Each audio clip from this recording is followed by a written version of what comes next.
really warmed my heart. Oh, So thank you. thank you for posting that. I think that our speaker did an absolute fabulous job last week. So honored to have him. I have a very dear friend of mine joining us tonight who has this incredible story. Don't want to give too much of it away. I'm going to let him tell that story. So, but thank you so much for joining us tonight. DP, I saw you out there. Yes, absolutely. How you doing, man? All right, how you doing tonight, man? Doing good, man. How's your Friday night huddles going? It's going really well. It's picking Yeah. up. This All right. Friday is going to be the seventh Friday I've been doing it. Okay. Well, good deal. Good deal. All right. Well, thank you so much for taking the initiative and getting that kick started. I know that the importance of people staying connected is pivotal. And thank you for taking a lead on that.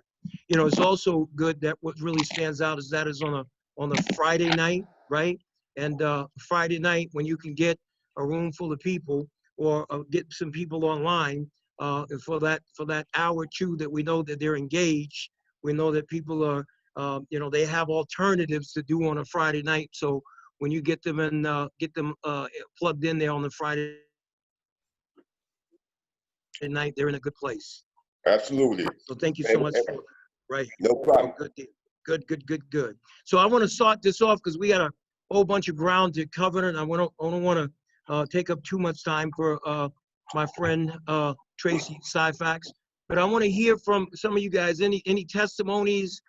Anything that you want to share with us? Some exciting, encouraging words, and we just keep it to a minimum so we don't take too much time. But I want to hear from you. Anybody got any exciting news they want to share?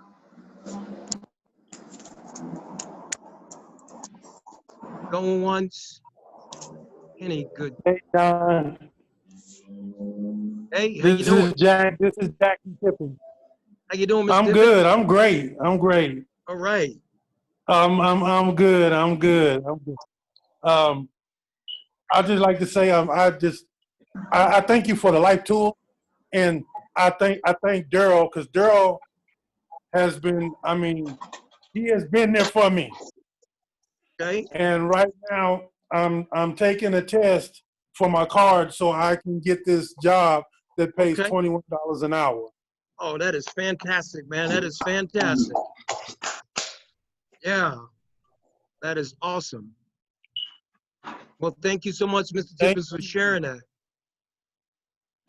You're welcome. Hey, John. Yes, sir. How you doing, man? This Andre. I'm doing good. Dre, what's happening? What's up, man? I just want to let you know, man. I'm still trusting the process, man, and everything's going fine, man. All right. Well, outstanding, man. You look like new money. Yeah. Right. You look like new money.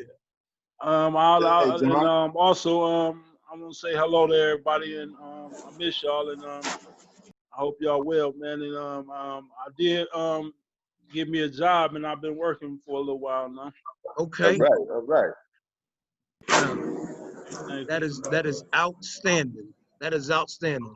Anybody else want to chime in before I turn it over to the amazing Tracey Syphax? Man, I tell you, he's got a story to tell that is going to encourage everyone. Good evening, John. This is Lupe. Hi, everybody. Hey, Lupe, how are you? Good. Hi. So I'm pretty new to the area. I just moved from California right before the COVID hit. And, I reached out to Hope to Prisoners to see if there was something I can do to help, especially women. And I have been formerly incarcerated, and I taught GED and ESL the whole time I was there. And my goal is to volunteer and help out in that area. And in California, we have a program called Root and Rebound, and I wanted to duplicate that program here in Nevada. And I actually have an appointment to meet with you guys tomorrow with Paula. Yeah, I know. I had that conversation with Paula. I think Paula's on the line, but she shared with me your desire to help out and your interests and your heart, your passion. And I'm looking forward to connecting with you to see what we can do to be able to work together. So thank you for that, and thank you for joining tonight. Yes, and I also work with Laura Nowlin from CS Now Staffing. Yes. Right. Laura is awesome. Yes. And I tell you, she has come through with so many employment opportunities for us, right? That Yes. we're really, she's an absolute rock star. Yes. Yeah, So, and she loves Jesus. yes, she does. Here, here. We go to the same church. Okay, right, Yeah. right. Yes, yes, yes, yes. Well, thank you so much. Okay. Anybody else want to chime in before we kick things off? Hey, John, how you doing Yes, today? I am doing good. Graham, how you doing? Oh, man, I'm doing great. I think Tanya has something she would like to share with you. Come on, Tanya. How are you this evening? I am outstanding. How are you? I am great. I just want to give all the glory and honor and praise to God this evening. The other day, last week, I was honorably discharged from probation, and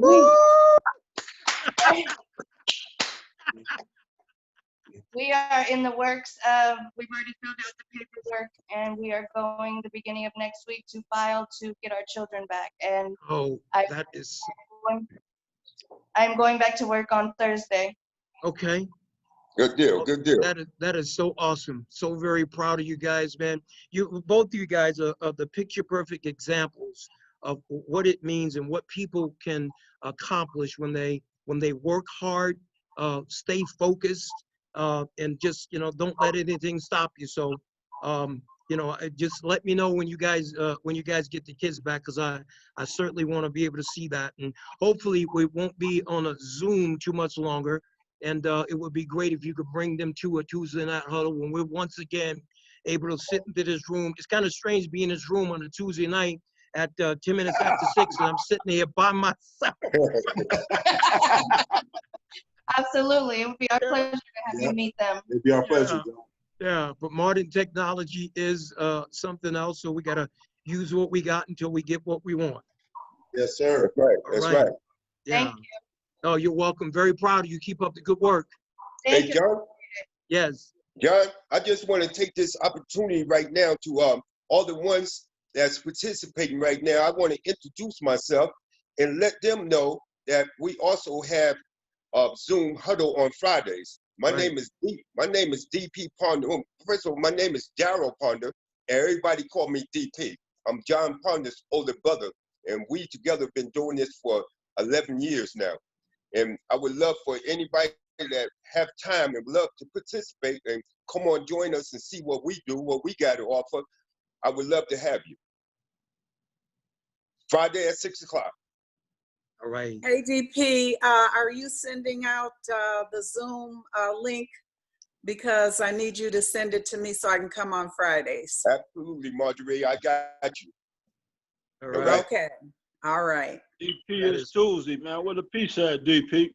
So what? I I missed said that. it's Tuesday. What a piece at, man? Look, I do ribs on Friday.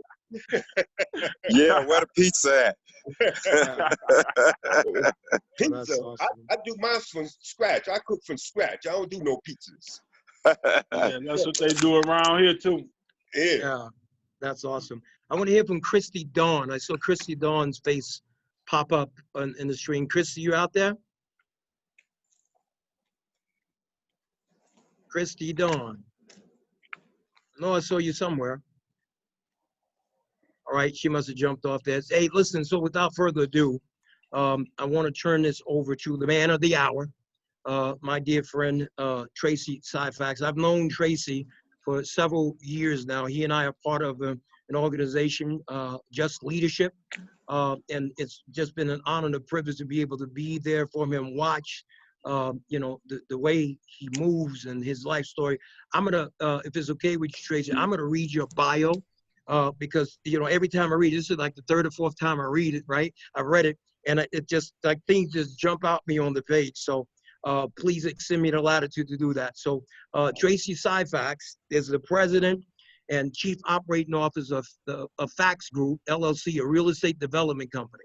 He is the author and an award-winning memoir, From the Block to the Boardroom. And I want him to be able to talk about that. In 2017, Mr. Syphax was pardoned from former Governor Chris Christie of New Jersey for a 27-year-old conviction for drug possession and possession with intent to distribute. Tracey has spent 25 years in business as a strong advocate for ending mass incarceration through the use of proper reentry tools, coupled with the goal of visualizing entrepreneurship as a viable employment option for returning citizens. In 2017, for the second consecutive year, he was named as one of the 25 most influential African Americans in New Jersey by the South Jersey Journal. He made history in 2011 as the first African American to be awarded Entrepreneur of the Year by the Princeton Chamber of Commerce. In 2014, out of a field of 900 nominees nationwide, Tracey was recognized by President Obama as the White House Champion of Change, the honoree for his diligent and tireless work in the reentry field and for being a strong advocate on behalf of formerly incarcerated people. In 2016, he taught a pilot program, Aspire to Entrepreneurship, in Washington, D.C., where a class of 15 formerly incarcerated people enrolled into a 12-week entrepreneurial training course. Tracey is the former founding board member and former chairman of the board of the Minding Our Business MOB program. This is a 20-year-old national award-winning program that mentors and provides instruction on entrepreneurship to 6th to 8th grade students in the public school system. Tracey appeared in the documentary Elementary Genocide, the School to Prison Pipeline, and he's featured in the award-winning documentary Incarcerating Us. It is such an honor and a privilege to introduce you to my friend, someone who I look up to, someone who I wish that when I grow up, I want to be like Tracey Syphax. Please put your hands together for my friend from all the way from New Jersey. It's 9 o'clock on the East Coast, which speaks volumes to who he is. Give it up for Mr. Tracey Syphax. Thank you, John. Thank you, brother. That was impressive. Listen, you can only you can do a welcome like that, and I thank you, brother, for that welcome, and thank you for having me tonight. It is truly an honor to be here, and we all know that you are definitely older than me. We like to call each other, like we used to call each other back in the day, doctor and professor.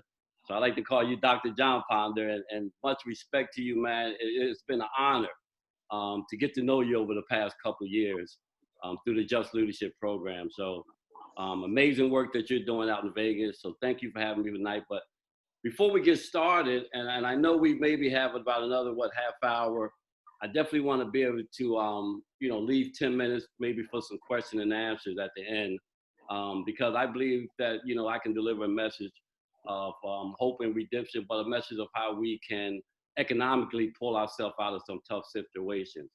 So before I get started, though, I want to just take a moment, just take a pause, just to give respect to what's happening in this world, what's happening in this country today, and just give honor and respect to the family of George Floyd and the death that he suffered here in America. So I just want to just pause for a moment just to give respect there. But also included in that, here in New Jersey, we have one of the highest COVID rate infections in prisons throughout New Jersey, and we've had over 40 deaths, the highest in the nation of our brothers sisters who have died in prisons here in New Jersey. So just before we get started, I have to, and I continue to, remember those who I left behind many, many years ago. So just before we get started, let's just give just 2 seconds just to remember those. I'd like to thank you all. Listen, this is an honor. I am excited. I have been waiting for this opportunity to have this conversation. Like I said, John is my brother. I love him to death. But let me just first start off by saying I want to try to keep the story short, but I also want to leave some time because I want to talk about two important things. And I think two important things that fits well with this conversation. And one of them is time. Time, I can look back years. I'm 57 years old. Time is so important to us all. And the other one I want to talk about is purpose, life's purpose. So let me just first talk about who I am, where I come from, and how did I arrive at this moment, to give everybody a context of my life and how I arrived at this point. As John said, my name is Tracey Syphax. I was born in Asbury Park, New Jersey, to Frank and Nancy Syphax.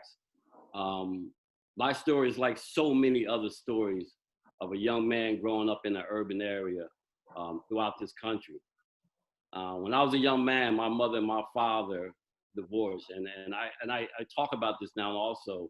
When I talk about mental health, because we all realize that ACEs, advanced childhood experiences, have a lot to do with the outcomes of what we see in our communities today and in prisons today. So mental health is a very important thing for me. So first ACE score was when my mother and my father divorced at a young age.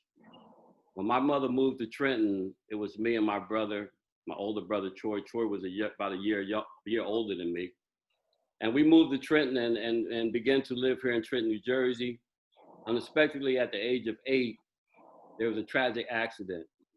My only brother was tragically killed by a truck on his way to school to buy something.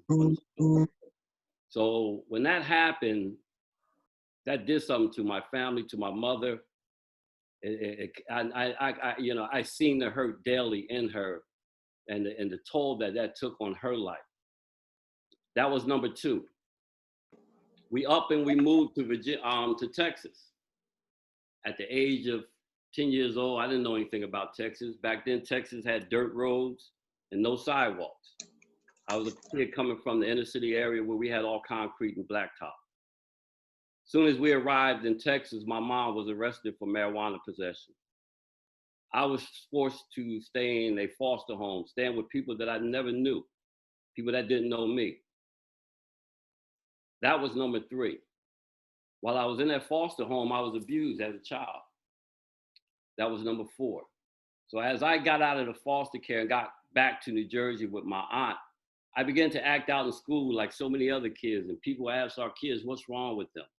There was a lot of things going on with our kids, and I can tell you about what was going on with me at that time. So as I began to go through school and act out and begin to do all the things, acting out because things that had disturbed me and things that were bothering me throughout my childhood, I began to use drugs. I began to do drugs. I began to, at an early age of 14, 15 years old, begin to selling drugs. When I began to sell drugs, I knew that I had a problem. By then, my mother was using. My family, my cousins, everybody was using. Everybody was selling drugs. This was the late 70s going into the 80s. When crack hit in the 80s, it changed the game and changed everything else.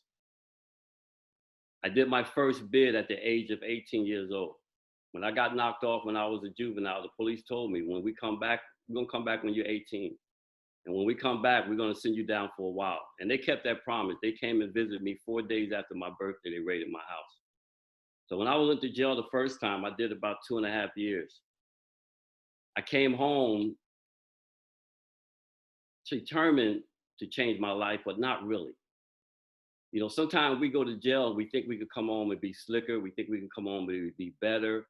We think we can come home and be the smartest person on the block until we get proven wrong once again.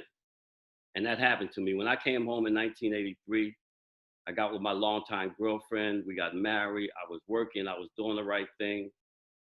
I was still dipping and dabbing on the side, like so many of us do, have one foot in and one foot out, until I got hooked again and started using again.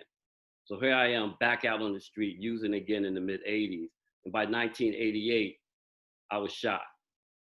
I stayed in the hospital for about 3 weeks in a coma. I got that same bullet lodged near my spine. When I got out of the hospital, I checked myself out of the hospital and went right back on the streets. This is what mental health and drugs could do to someone's life.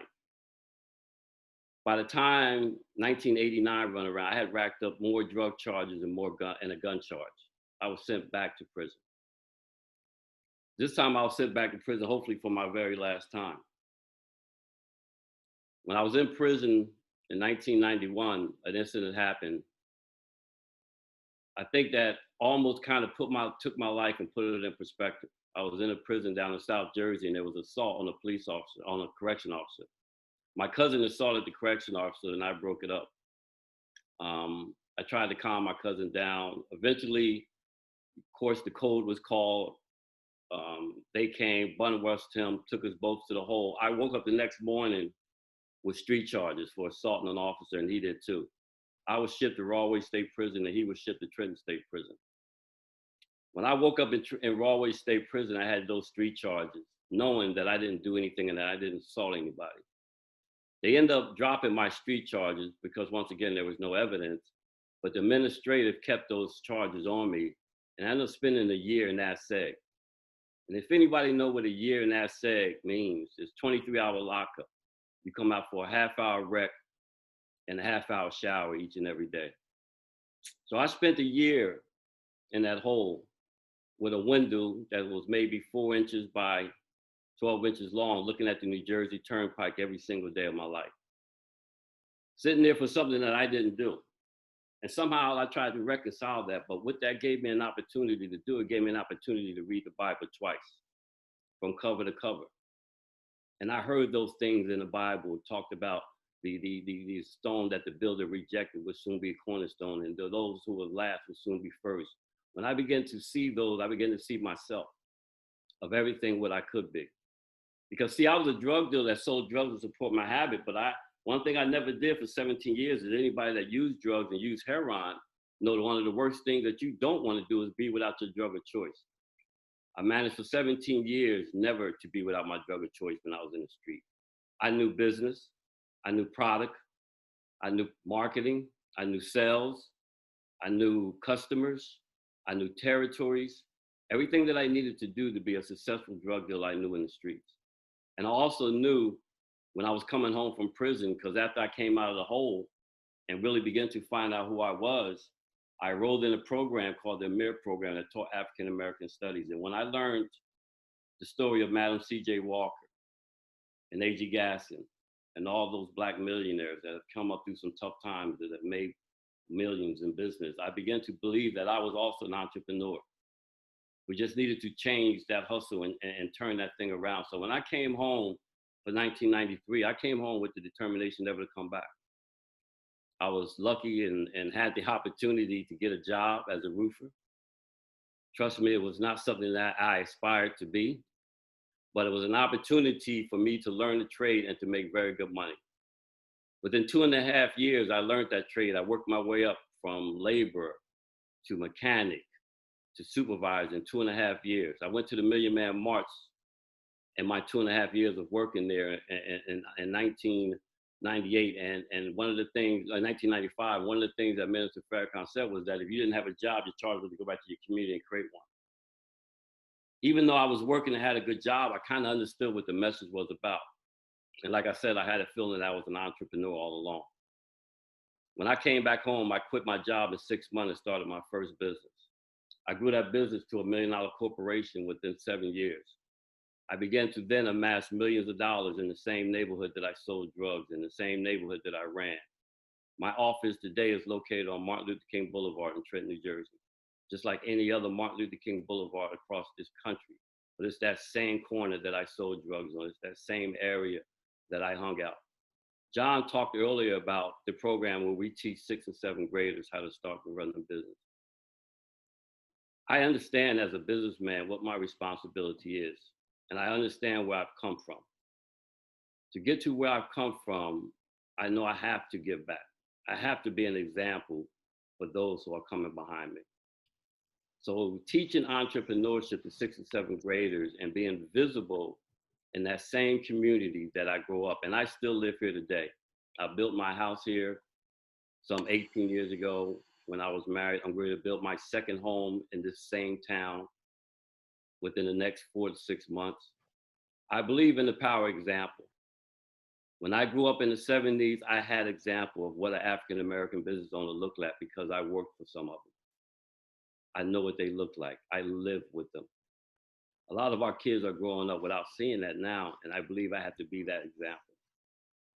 So fast forward to where I'm at today and what I'm trying to do today. So 25 years now in business. I know I don't look like nothing I've been through, but it's been a great 25 years. And I thank God for the opportunity to learn entrepreneurship. I thank God for the opportunity to now teach entrepreneurship. One of the ways that those who are formerly incarcerated are some of the most discriminated folks who have ever tried to apply for employment for no reason whatsoever. When I found out as an entrepreneur is that some of my best employees are formerly incarcerated people. They're resilient, they'll work hard, they'll show up on time, they'll show up early, because that's what I did for 2.5 years, and that's why I was able to work my way into that position that I did. So with that being said, given those opportunities that I've been blessed with, you know, I think it's important that I return that favor. So as I stated earlier, I wanted to just talk about two things as I talk about my life story. I think two precious things. Number one, I want to talk about time. I think time is something that we can all relate to, especially now in this crisis, where we get a lot of time to spend the time with ourselves. What I've done over the past 2 months since we've been locked in, I've had to switch some things around and alternate some time with my assistant at the office.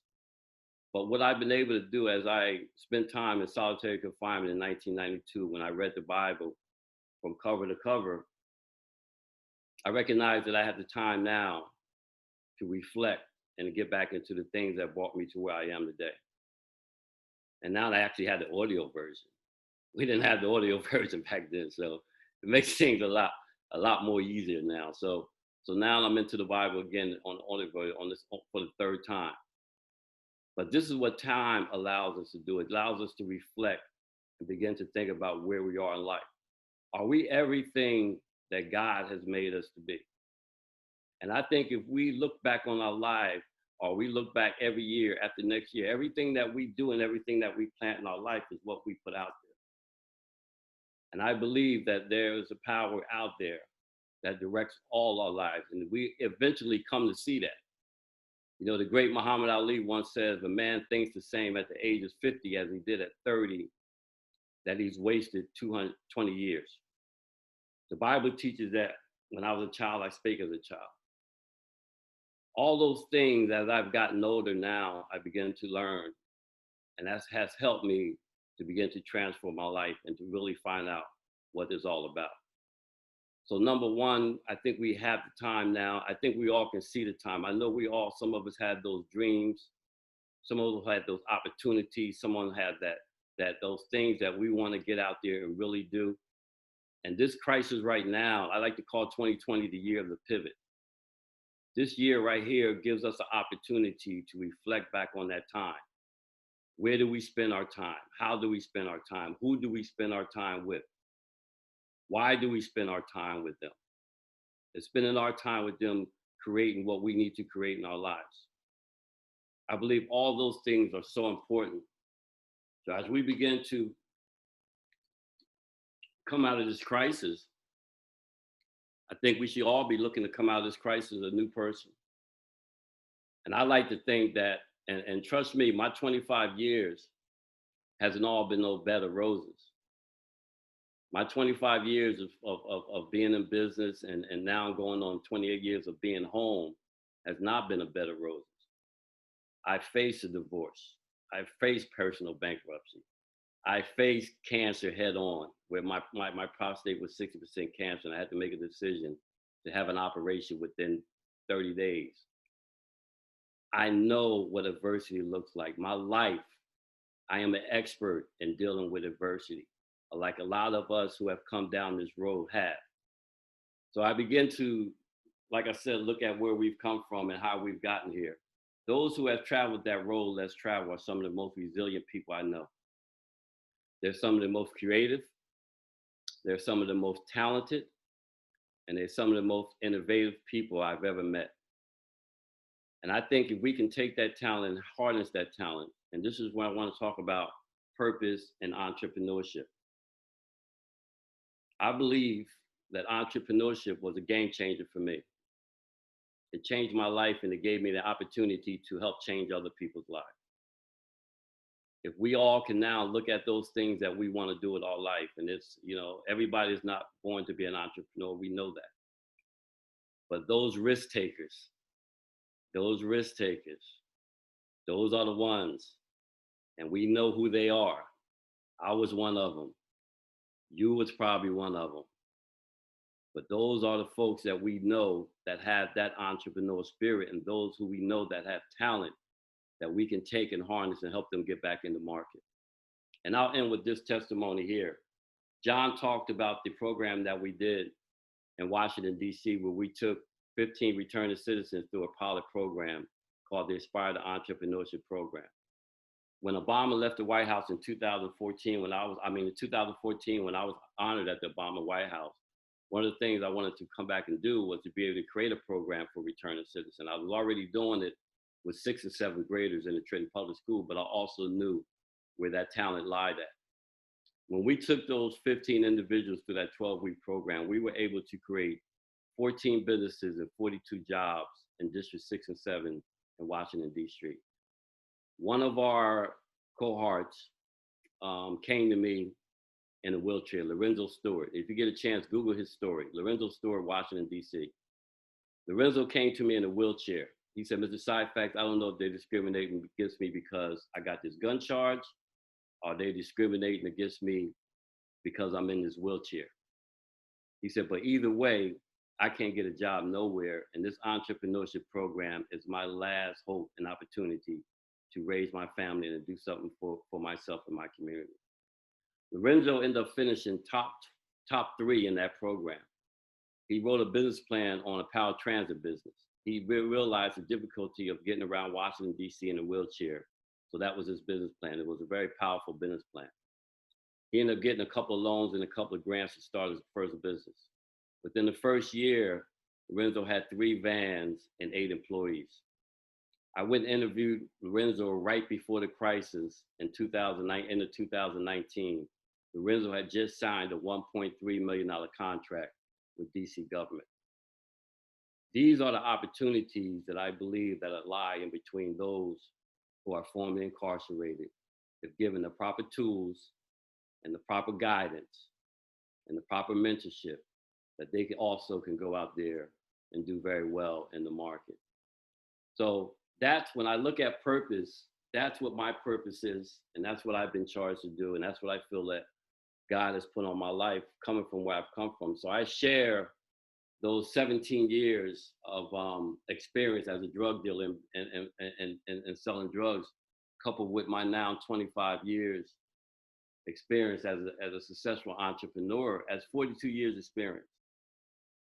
You know, I can't minimize what I've learned through both of them. I like to joke and tell people all the time, listen, I've met more crooks in the boardroom than I ever met on the block. And sometimes that's true. But it gives me the opportunity to have lived those both worlds.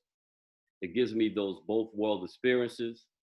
One of the dynamics of teaching that course in Washington, D.C., that one of the main things that the students said that we offered in that class was the fact that my partner, C.J. Meenan, is a 30-year professor. He's taught entrepreneurship for over 30 years. He's a former graduate of Wharton. He's taught at some of the top business schools in the country. I mean, he's a former graduate of Babson. He's taught at Wharton. He's taught at Harvard. The combination of having him in the classroom with someone who has real life entrepreneurship experience has been one dynamic experience for our students, not just in DC, but in Virginia, here in New Jersey, and throughout this country. I just truly believe that entrepreneurship is a valuable option, and it should be a valuable option now as we move forward through this crisis. So I'll end with this. It's been said that coming in this crisis or coming out of this crisis, 30 million people will not go back to their jobs. That's 30 million Americans that will not go back to work. And we factor in the fact that the former incarcerated is lumped into that pot. Entrepreneurship and the things that we can create ourselves, the businesses that we can own in our community, and the way that we can create economic engines in each community throughout this country has to be a valuable option, and it has to be on the table. We cannot, and we're working with the New Jersey government officials here. We cannot allow folks to put on the table that we can go out there and just offer employment, training people for a job, and instead of training people to actually create a job. We can begin to do both. And I think we have to do both. If we're going to create an economy that's everybody, where everybody's going to be treated equally and everybody's going to succeed, people that are formerly incarcerated have to be president and CEOs of those companies. That's the way we really change the landscape. So I think that's about my time, Brother Jon Ponder. I'm going to try to bring this home now. I don't want to stay too long, but I just want to give everybody an opportunity to ask questions. I am available to answer questions, anything that you may have. I'm willing to sit here for the next 20 minutes, whatever we got, John, to make that happen. So shoot away. And John, thank you so very much, brother, for having me tonight. It has truly been an honor, and it's truly been just great just to get to know you and all the things that you're doing out in Vegas. Thank you very much. Man, Tracey, thank you so much. Can we give him a big, gigantic hand, man? Bravo. Bravo. Man, I thank you.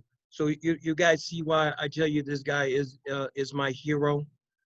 Thank you for your life story, man. Thank you for, coming to the other side of it. But thank you particularly for your heart to be able to give back to other people that are walking in those same footsteps that you walked in. I know that you are making an incredible impact, not only in the lives of the people that you're helping, but Tracey, from the 57th floor view, right? When you help people to be able to take care of themselves, then the work that you're doing is you're reaching down, touching the next generation of their family, man. So what an incredible impact. And we're going to continue to have our conversations. We need to get you out here to Nevada. We need to get you into Nevada prison systems and again be able to help some of our folks who walk into entrepreneurship as well. I know there are some people that have a lot of questions. So Art, Desi, I don't know how we want to handle this so we can have a control. I don't know if you want to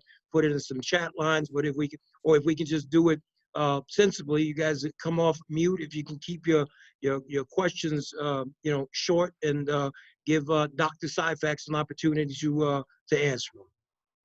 I did see a question in the comments. I think it came from one of the McGarrys. So if you wanted to unmute and ask your question. Or I might be able to assist with that if I can find you here.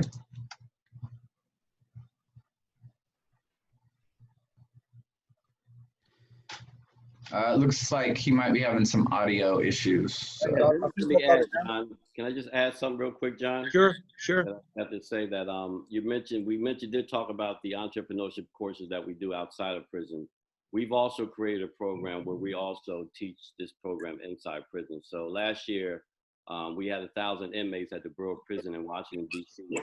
learn how to start and run a business through tablets that are supplied inside prisons in D.C. So we continue to work inside and outside the prison to bring the power of entrepreneurship to folks who need it the most. I just wanted to make sure I added that in. Hey, John, it's Jeff Abramowitz from Philadelphia. And I just wanted to give a shout out to Tracey. Tracey, you're an amazing guy.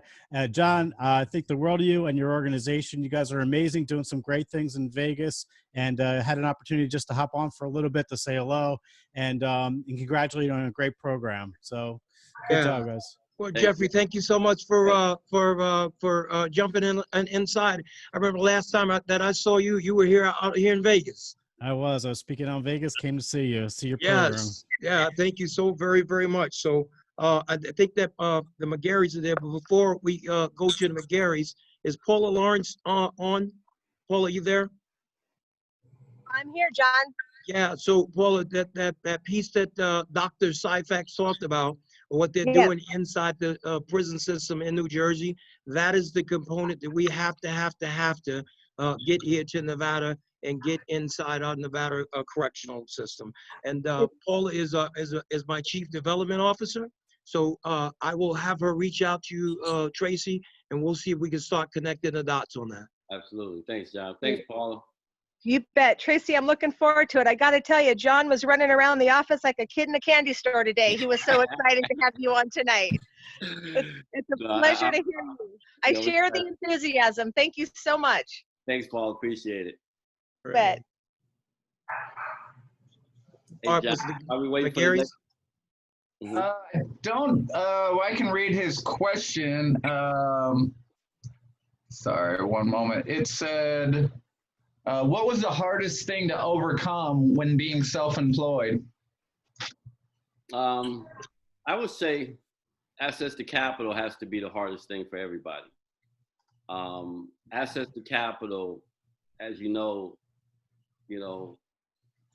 especially those who are not only just formerly incarcerated, just people of color, period, trying to access capital to do a lot of things that we want to do is such one of the biggest things. I had to basically self-finance my startup. I spent probably 2.5 years just doing side jobs, working night and day, sun up to sundown, weekends.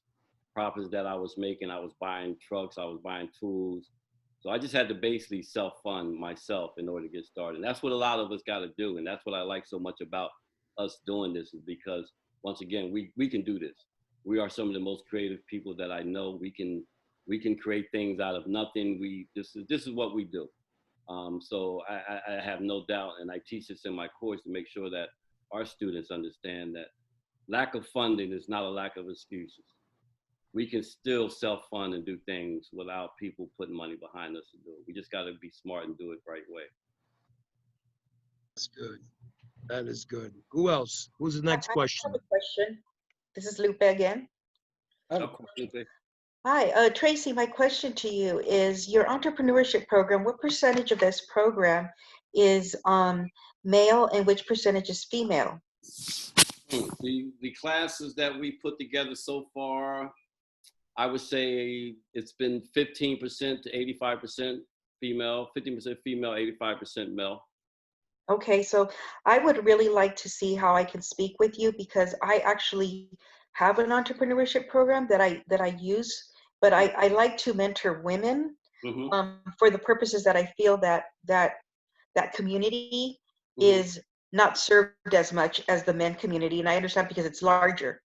Yeah. But I came from a prison system where I was in Victorville, so I was in a camp. And as women there, we were basically just used there so that we can serve all the men. So we were their maids, we were their, we did everything for the men's prisons there, because they had the maximum security and the minimum security. But the women are the ones who ran the whole system. They're the ones that only had the authority to be out. Like, for instance, I was able to take officers to the airport and back. I was able to drive. I had the privileges. When my license expired, they allowed me to go get my driver's license. But I taught an entrepreneurship program there at the Victorville prison, and I was also in charge of the education department to try to get women to get their GEDs, their ESL, and then to convert them into college programs, because there they gave all the benefits to the men. So we had to really push for it. Like, literally the whole time I was there, I think 3 girls graduated in 7.5 years from college. And in the men's prison, I mean, they would have like 100 every year, and so it's because all the attention's given to them because they were the larger population. And that's kind of the same thing I noticed coming out, that every time I went to go look for programs for myself, they're like, oh, we only have it for men right now. And so I got involved in California with the AJCC, which is the American Job Center of California. And now that I'm here in Nevada, I want to really reincorporate that, because I was working with them. I was working with the job source out there with all the parole officers. I used to go to their PAC meetings. I provided social services for all the people that came out of prison. The first week they were out, we gave them cell phones. We gave them access to be able to get their IDs, their medical. All that was done up front, but it was catered towards the men. So I went in there and said, hey, I'm doing it for the women now. And that's kind of the thing I want to bring into it. Not per se that I don't want to work with the men. It's just that I feel that the women are less served. And I'd like to be that person to step up and do something about it. No, I definitely understand. As I said it earlier, Lupe, You know, I'm 57 years old, so I realized that women rule the world. That's just a fact. I'm not. I mean, I've grown to know that. So, so I'm nah, only a year behind you. I'm 56 myself. So. well, I've learned that in my old age that you sisters rule the world, and things happen when you all are in it. So I would definitely be an honor to work with you on that to make sure that those programs reach those women, and we do when we offer our program in prisons and in the general public. Yeah, it's open to everybody to sign up for it though. But see, you have to understand, you're saying that it's open to everybody, but as a person who was in the prison system, yeah. When a program was brought in, like for instance, National Federation of Personal Trainers came in, and guess what? They went to the men's prison, and they were supposed to come to the women's, but guess what? Oh, wow, we ran out of time. So it's kind of one of those things where here again, they were always left as the poor adopted child, right? And I was the one always fighting for them. So so Lupe, when we can talk about this a little bit more tomorrow, we have a partnership with the Nevada Department of Corrections, so where we are embedded in Florence McClure, bringing programs in there. And Florence McClure is our women's prison, so I think that the times have changed us a little bit, but we can take a deep dive into that in the conversation tomorrow. So let's thank do you that. so much. Yes, absolutely. Let's do that. I have Okay, thank you. So we got share, John. We got 8 minutes left. And James Rankin, how you doing, man? How you doing, sir? I am doing good. Good to see you. Likewise. Thank you for having me. God bless you all. Tracey, nice to hear your story. Very amazing. Real quick, was in prison 15 years, worked on ideas the whole time in prison, studied the Bible, gave, services, ministry, the whole thing. Came out after 5 years. I got 2 patents. I just sold an invention in 2018. The Fit Boxer, if you go to fitboxer.com, just aired on HSN twice, and it's taken the fitness industry by storm. And you talk about self-funding, work in landscaping and all that for the last 3.5 years. You just got to do what you got to do. And thanks to a blessed married a beautiful woman, a great woman. And now the product is, it's taken the industry by storm, and it's just taken off, and it's just a miracle of the Lord. So you just got to keep going. Yeah. And the words of entrepreneurship, if you really believe in it, if you believe in yourself, don't give up, no matter what. No, that's a good point, James. And congratulations, man. Thank you. Those are definitely the stories that, we like to hear. And one of the things that we must always realize, we can't get anywhere with a 30 or 60-day plan. No. A lot of us put things on the table and expect things to happen in 30, 60 days. Yeah. It doesn't work like that. This is the marathon, and we have to make sure that we understand that we have to get into this and stick with this and do everything we can to make work. So congratulations. That's Thank awesome, you. man. Faith without works is dead. And if that's right. you really believe in it, do it. That's right. That's right. Yes. I worked in prison on my little table for 5 years on products, and my dad couldn't believe. He's like, "How did you do this?" I said, "A pencil and paper." And then here we are, 5 years out, sticking with it, not giving up on the projects, and here it is. And that's what's up. Praise the Lord God. And John, I want to see you soon. I've been stopping by. Got a lot of things to share with you. I want to start a program called Second Chance. It's for felons, because Shark Tank doesn't do felons. I want to do a Shark Tank called Second Chance for just prisoners coming out and have a business plan or a product. And then we give them a chance. And then if they don't get it, they get one chance. They got to do a skill. And if they get that, they get some funds. That's beautiful, man. I love it. We need to talk, James, so we can give you all the participants. Yeah, I know. I've been waiting to talk to John about it. I'm like, it's burning in my mind. This is Huddle Up Tuesday, and we're gonna huddle up on tomorrow on this. Right, that's good. It's huge, man. And I got a place to do production. We can do it in the office. I'm telling you, it's all there, John. I ain't just been sitting around, just working. Got a lot going on, brother. That is so good, man. You're included like big time. Right. All right. Big time, my brother. So proud of you, James. Thank you so very much. We got about 5 minutes left. Thank you, James. Brother Tracey. Yes, sir. Yes, sir, Chaplain. How you doing, sir? Doing all right, sir. Thank you so much for your talk. You are the man. You are the man to talk to. I just recently met a young man who is, I think by now he's about 3 months out of prison. He did white collar crime. My wife tells me she looked him up. She was actually doing some catering for this young man.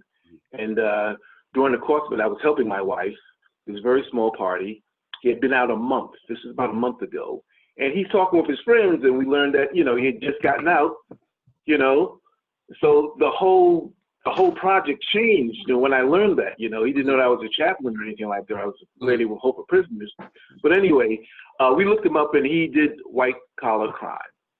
And the Lord had placed on my heart that this young man, and he led a ring, apparently, that was involved in this white-collar crime. And from his behavior, I'm not sure that he's changed his mind. And I think that you are the man to talk to him if you're willing. I don't know if he would call you, but if I give you his telephone number, would you be willing to call him and just make that connection? Because, it's placed on my heart that he did 5 years, I think 5 out of 13 from the research. And it's just in my heart that, this is a fellow who could be a millionaire. And you just told it all. You are the man to talk to this young man. Would you be willing to talk to him? Absolutely, absolutely, absolutely. We'll make sure we'll exchange information once the program is over, Chaplain. But those are the things that I talk about. That young man that you talk about that performed that white collar crime, probably some technology, credit card schemes, stuff that, once again, yeah, absolutely. Once again, a lot of these folks are CEOs of Fortune 500 companies, man. They just need to and turn that talent around and harness it into a more positive way. So definitely, I listen. Every prison I go in, I meet myself sitting in every prison across this country, Chaplain. So I definitely know the young man that you're talking about. I haven't met him, but I've met him. Well, he's just out. I guess it would be like 2 or 3 months now. So a call from you, man, you'd be a messenger from the Lord, sure enough. We should do it. That is so good. We will make sure that we connect the dots on that, man. So we're winding down here. We got 2 minutes left. I know I saw Bonnie Polly. Bonnie Polly, you still on? Bonnie Polly, you still there? Hi, Sarah. Sarah Westfall, how you doing? How are you?